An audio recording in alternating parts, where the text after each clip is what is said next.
Hey there, my name is Joel, that's Devin, this is John. We are Nanoqguides Service and Survival Training.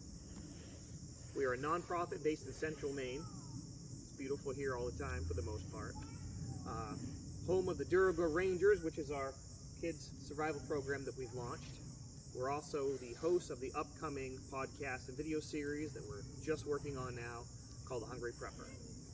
If you've seen any of our content before, what little is out there, we take things from the perspective of a regular person who wants to be more comfortable in the outdoors and learn some skills that are both fun and maybe save you some time.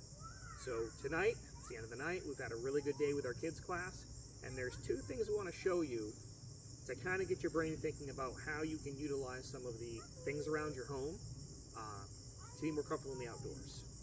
So we're going to start with what we call a coffee puck. Now, some people may know what this is, but basically you can take wax, and what grade wax do we use, Devin? Cosmetic grade or candle wax grade, same thing. And why do we use that? It burns the best, evenly. Okay, now what that is right there is parchment paper. That is dry ground coffee that you mix in a stainless steel bowl, whatever you want to use.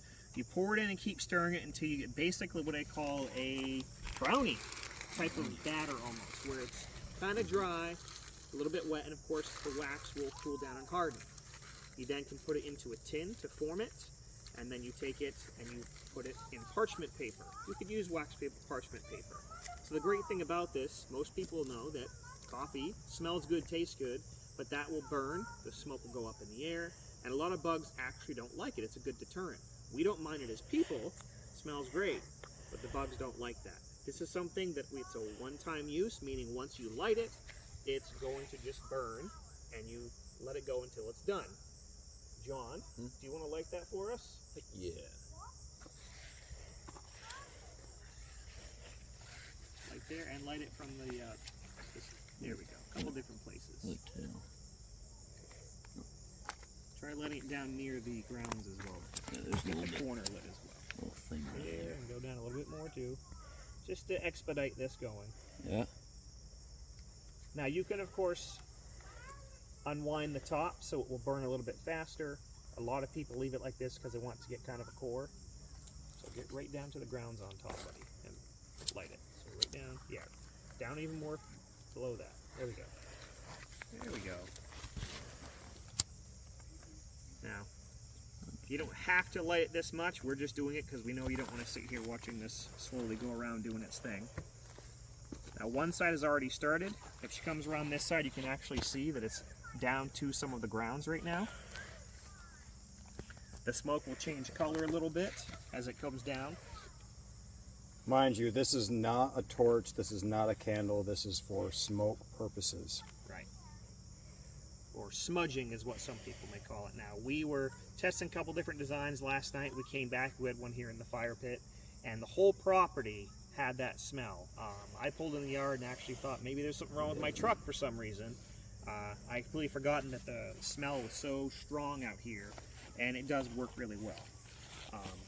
Some people can actually put the puck just in a plastic bag, and if you're in a place where maybe it's kind of windy or you don't want to carry that much material, put the puck in a smaller container, and then you can actually put it in your fire on a hot rock and let the heat from it heat the rock and then slowly burn it instead of actually putting it in where, of course, it would burn up quickly. So think of like a secondary type of heat source.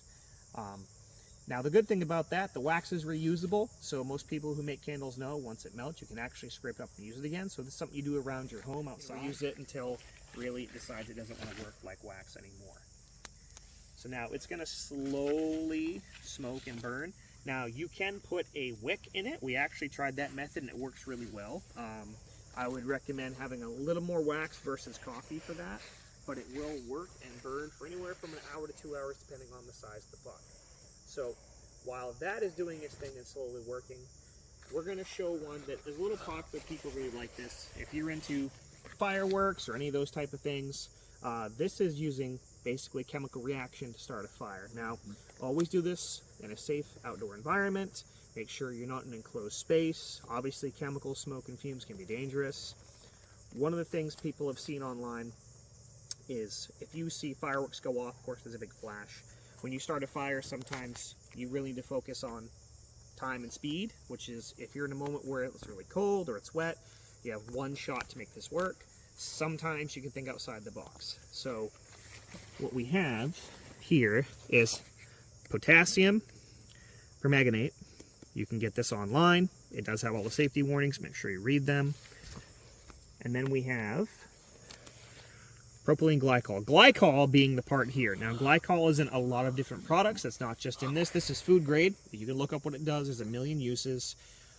You can get it in DOT3 brake fluid or in some coolant, radiator coolant. So there's a reaction between the powder and this. By themselves, perfectly safe. I can throw it around. Nothing's going to explode or anything. However, when mixed, they will mix together and then they will ignite. And for some people, you can take your bird's nest tinder, make a pile, put this in there, mix together, and stand back. It'll take a second, and then boom, there it goes. So next we're going to mix a little bit and let you see that chemical reaction. Now, before we do that, you can take a look and see that it is actually burning really well. That corner piece, I can already smell it where I am. Devin, can you smell that? I can, even though the wind's not headed this way, it is enough aromatic scent that you can smell it over here. Right. Okay. So, for this part of it, John, do you want to assist with this one? Heck yeah. Heck yeah. Which one do you want to do? The mixing. Okay. All right, you're right. Mixing, fine. Yeah. Devin can do this. You're going to do this one. Now, one thing I recommend when you do this is he's going to pour a pile, and we're going to actually make a small crater in the middle of it to hopefully catch a bunch of liquid. Doesn't go everywhere. Okay, go ahead and put a little bit more than that. Let's not be afraid. That's what we're here for, after all. There we go. All right, you see he's using his finger? Little crater. All right.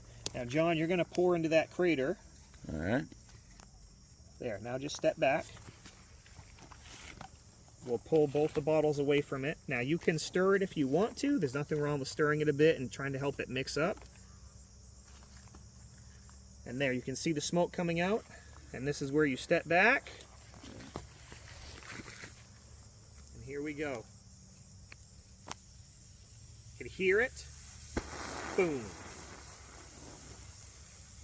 Just like that. That is enough heat, and that's a high heat, that if you had dry tinder or a bundle or a bird's nest above it, it would be igniting and spreading.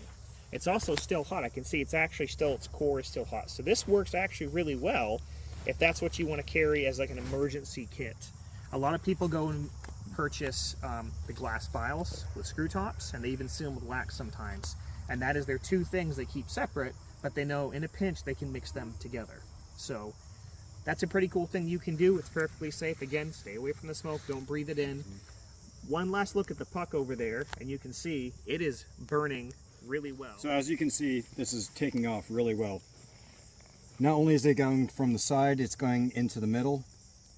What we want is we want this to get out into the air, keep those bugs out of the way. We don't want to have the bugs in our area. We'll let this go on its own. There are other types that you can use. We will have a video on this so you can see how it's made. And we would like you to stay tuned and follow our channel. There'll be more upcoming videos on how to do these tutorials and make these pucks your own. Like I just mentioned a few seconds ago, there are some other ways that you can use them. If you ever go forage out in the wood, you can find yourself some of the shaga or turkey tail. If those are dry, you're more than welcome to toss those into the fire, and those will also produce a smoke that is a bug repellent. And some of our other videos that you're going to see, we're also going to do birch oil, which a lot of people don't realize that birch oil was used way back in the day for many reasons. And one of them is an insect repellent. And I can't wait to show you guys that one.